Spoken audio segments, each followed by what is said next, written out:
अमेरिकी हथियारों के बिना रूस को रोकने में यूक्रेन की सेना नाकाम होगी तो जाहिर है कि रूस जो पहले ही यूक्रेन के बड़े हिस्से पर कब्जा जमाए बैठा है अब और आक्रामक होगा और हो सकता है वो सीधे राजधानी कीव को निशाना बनाए। यानी मुमकिन है अब यूक्रेन में और तबाही होगी। हां, अगर जेलेंस्की शांति समझौते के लिए तैयार हो जाते हैं तो जंग रुक सकती है, यूक्रेन को राहत मिल सकती है। अब देखना यह है कि जेलेंस्की समझौते के लिए तैयार होते हैं या जंग जारी रखकर यूक्रेन को तबाह होता देखते हैं।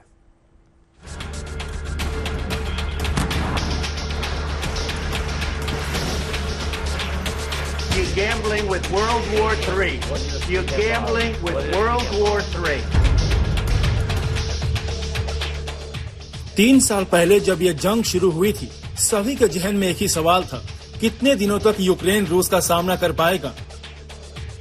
सच्चाई यही थी कि रूस की भारी भरकम सेना और अत्याधुनिक हथियारों के आगे यूक्रेन को घुटने टेक देना था, पर अमेरिका ने पैसे और हथियार से मदद की तो जेलेंस्की पुतिन को ललकारते रहे। जंग चलती रही, पर अब सवाल है कि अमेरिकी हथियारों का सिलसिला बंद हुआ तो क्या होगा। जवाब सीधा सा है, रूसी सेना देखते ही देखते यूक्रेन के बड़े इलाके को रौंद सकती है। अभी तक रूस यूक्रेन के करीब 20% इलाके पर कब्जा करके बैठा है, पर जब अमेरिकी हथियार नहीं होंगे तो किसके दम पर जेलेंस्की बाकी यूक्रेन बचाएंगे, ये बड़ा सवाल है। यूक्रेन के सामने ये खतरा वास्तव में है, क्योंकि ट्रम्प ने मदद बंद करने का ऐलान तो अभी किया है। इससे पहले ही जैसा कि जेलेंस्की दावा कर रहे हैं, रूस ताबड़तोड़ हमले किए जा रहा है। जेलेंस्की के मुताबिक महज हफ्ते भर में रूस ने यूक्रेन के शहरों को तबाह करने के लिए 2500 हमले किए। रूस का ये रुख तब था जब अमेरिका यूक्रेन के साथ था। यूक्रेन के पास अमेरिकी हथियार थे, पर अब इसी महीने तक हथियारों का बचा हुआ कोटा है। इसके बाद यूक्रेन का एयर डिफेंस लगभग नाकाम हो जाएगा, क्योंकि उसके पास अमेरिकी पैट्रियट मिसाइल नहीं होगी और तब रूस सीधे कीव को भी निशाना बना सकता है। कीव का पतन यूक्रेन की तबाही का ऐलान हो सकता है।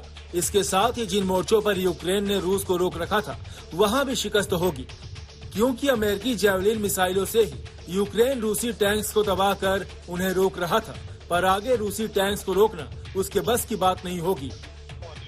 हथियार नहीं होंगे तो यूक्रेन के सैनिकों का मनोबल भी टूट जाएगा। जिस बहादुरी से उन्होंने रूस का सामना किया है, वो शायद बची नहीं रहेगी। हाँ, ये हो सकता है कि कुछ दिनों तक यूरोप के मित्र देश यूक्रेन को मदद देते रहे, पर इसके लिए भी ब्रिटेन, फ्रांस और जर्मनी को अपना रक्षा उत्पादन तेजी से बढ़ाना होगा। अचानक ऐसा कर पाना आसान नहीं, और अगर यूरोप से हथियार मिलने भी लगे तो सवाल है कि कब तक। यूरोपीय देशों की अर्थव्यवस्था की अपनी सीमाएं हैं, देर तक वो भी पराई जंग में अपने संसाधन नहीं दे पाएंगे। अभी जो सूरत है उसमें ही यूरोप के देश मिलकर यूक्रेन को जितनी मदद कर रहे हैं, उतनी अमेरिका अकेले कर रहा था। मतलब ये कि यूरोप अगर मदद करेगा भी तो यूक्रेन 2 या ज्यादा से ज्यादा 4 महीने जंग खींच पाएगा। न्यूयॉर्क टाइम्स के मुताबिक यूक्रेन को तुरंत ही करीब 8000 करोड़ रुपए के हथियार और गोला बारूद की अमेरिकी मदद मिलने वाली थी, मगर अब ये नहीं होगा। जाहिर है यूक्रेन का डिफेंस चरमरा जाएगा। बात यहीं तक नहीं है, अमेरिका यूक्रेन को दी जाने वाली खुफिया जानकारी भी बंद कर सकता है। जंग में ऐसी जानकारी बेहद अहम होती है और अब यूक्रेनी सेना को मिल रही ट्रेनिंग भी बंद हो जाएगी। इससे भी जंग पर निर्णायक असर पड़ेगा। यानी यूक्रेन जहां कमजोर होता जाएगा, वहीं रूस का हौसला और बढ़ जाएगा। फिलहाल उसने लुहांस्क, डोनेस्क और खैरसॉन इलाके पर कब्जा किया हुआ है।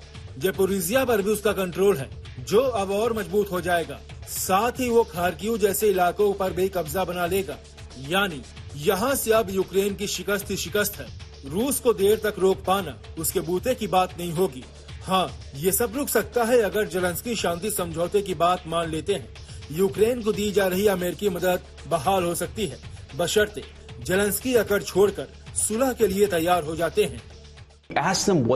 आप जब उनसे पूछते हैं प्लान क्या है, हमने यूक्रेन में करोड़ों डॉलर बहाए हैं, लेकिन प्लान क्या है, तो वो आपको ईमानदारी से कहेंगे हम उन्हें जब तक संभव होगा हथियार भेजेंगे और उम्मीद करते हैं कि वो युद्ध का रुख पलट दें। उम्मीद कोई रणनीति नहीं होती। भीषण युद्ध में पैसे और हथियार झोंकना रणनीति नहीं होती। सिर्फ एक आदमी के पास रणनीति है और वो है अमेरिकी राष्ट्रपति, और सभी को उनके साथ आना होगा। वेंस ट्रम्प की जिस रणनीति का जिक्र कर रहे हैं, उसे समझना भी बहुत मुश्किल नहीं। अगर जेलेंस्की मिनरल्स डील करके जंग रोकने के लिए तैयार हो जाते हैं तो यूक्रेन में अमेरिकी कंपनियां कारोबार के लिए निकल पड़ेंगी। आर्थिक तौर पर यूक्रेन में अमेरिका की मौजूदगी इस बात की गारंटी हो सकती है कि रूस वहां हमला नहीं करेगा। हाँ, ये जरूर है कि यूक्रेन को अपने वो हिस्से गंवाने पड़ेंगे जिन पर रूस का कब्जा है।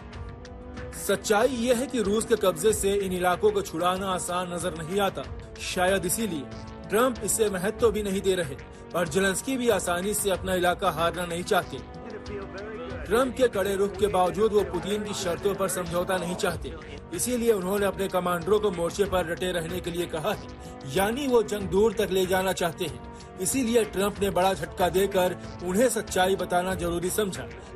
ना रहेंगे हथियार, ना होगी जंग। Bureau report, good news today. With World War III. You're gambling with World War III.